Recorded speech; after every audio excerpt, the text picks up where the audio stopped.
Hey everyone, Todd Michael Putnam here again with Creative Table Designs, another table setup and another adventure hook for you. In this particular one, the adventure that I designed was that a series of coastal towns and villages are being raided by undead, like Viking berserkers, undead Norsemen. They're just ransacking the towns and pillaging and killing and stealing all the wealth and taking off.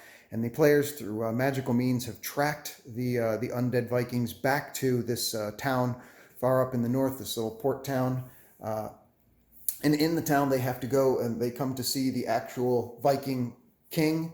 And when they get to see the king informs them that they themselves are not doing the ones raiding, that they have been overcome by some great curse, and their hallowed crypts, where their sacred dead are buried, have become infected by some evil curse that has brought their dead back to life, and it is they who are doing the raiding. And they are unable to go in and stop them because of their cultures and their rituals, that they are no longer, they cannot raise arms against their hallowed dead. And so it falls upon a virtuous or a noble or valiant enemy to go in and take them out. So they have to have this meeting with the king, find out what's going on, and become prove that they themselves are honorable and worthy opponents, which means they have to go into a fight pit and fight some of the warriors themselves to prove that they're worthwhile, that they are a valiant foe. And once they do that, they're able to go into the frozen crypts themselves and start the process of finding out what's going on. And then over here, where I have inside of there's the entrance to the frozen pits, or to the frozen crypts, excuse me. And they go inside, and they'll see where some other adventurers who are turned out not to be worthy have been turned into ice statues. And they see that there's areas of these crypts that have frozen walls that they can see behind. Oops, I have my lights on here. So let me turn those on real quick. Rookie mistake. There we go. So there's one of them. So they go inside and they see this glowing light that's happening, and they chip through these blocks of ice, and when they get through, they can see that the undead have actually come to life. They're coming out of their little burial tombs or whatever it is. They've come to life, and they have to defeat them. When they defeat them, the glowing ice or whatever it is just kind of dies away and it stops. And they find that there's another one that they have to go through, which is the same process. This wall they have to chip through, and they kill a second set of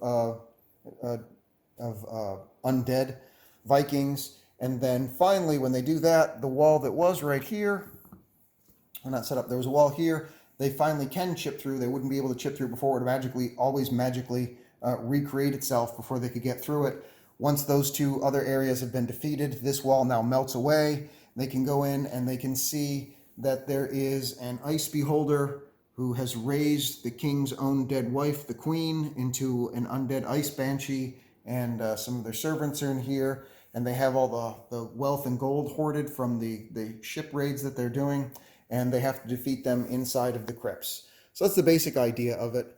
The mats themselves, I've got listed in the link descriptions of the still pics for where all those come from.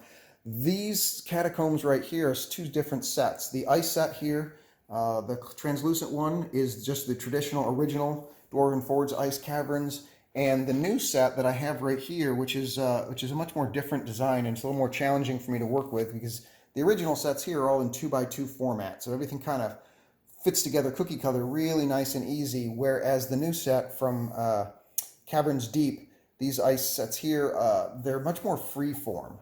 So it takes a little bit, for me, it's just taking time to get used to the new medium and working with them, but it all does blend together extremely well, I think. And of course, when you have a good mat on the bottom, it helps tie everything together. That's my secret sauce, and I've said it before, is if you've got a battle mat underneath that lays it all, it can really tie it all together and bring continuity to what may otherwise not be a perfect design. And so that's a great way to bring things together. And then a lot of this other stuff is just 3D printed that I got on eBay or Etsy and things like that, like this wonderful like shaman's or chieftain's hut. Then there's like this one's like the Viking shaman hut. Over here, this one is like some kind of like a chieftain's chair from a barbarian thing.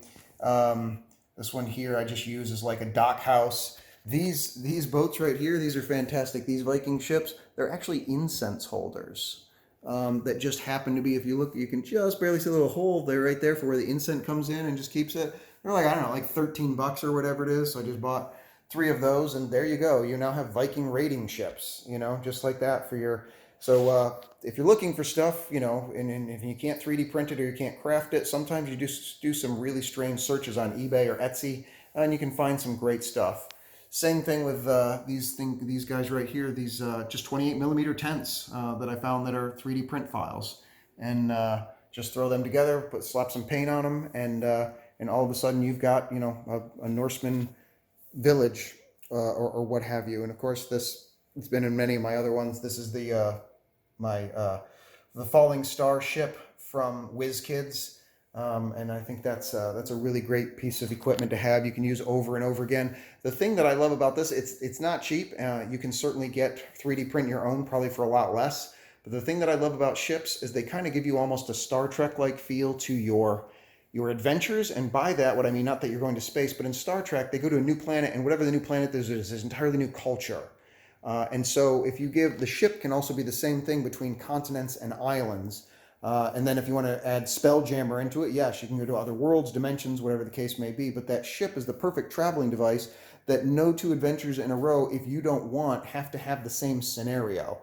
You get on the ship and you go here and you're in the far north, and then you're in jungle islands, and then you're on a desert continent, and then here you're in some kind of a city or a farmlands, or the ship allows you to travel from one location to another between sessions very, very quickly. And as a DM, it really unconstrains your imagination for the kind of stories that you want to tell. So no matter how you get one, you craft one yourself or whatever, I just think it's a fantastic prop to have in order to bring characters and parties from one new storyline to another, or to continue the same storyline between vastly disparate areas. The ships just do that perfectly. And like I said, there's all different kinds of ships. These I'm using as those incense burners work out great for Viking Norseman type ship. And there's bigger, smaller ones for STL print files. And then there's plenty of videos out there on people that have crafted their own ships. So it's just something to consider.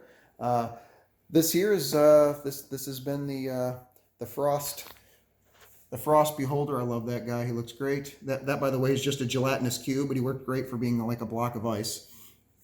You just got to repurpose stuff sometimes. So there it is. That's the adventure, and a little bit of ideas around it, and some of the thoughts that went behind it. Hope you enjoyed this, and thanks again for taking the time to watch this. And please let me know what you like or didn't like. Thank you so much. Bye.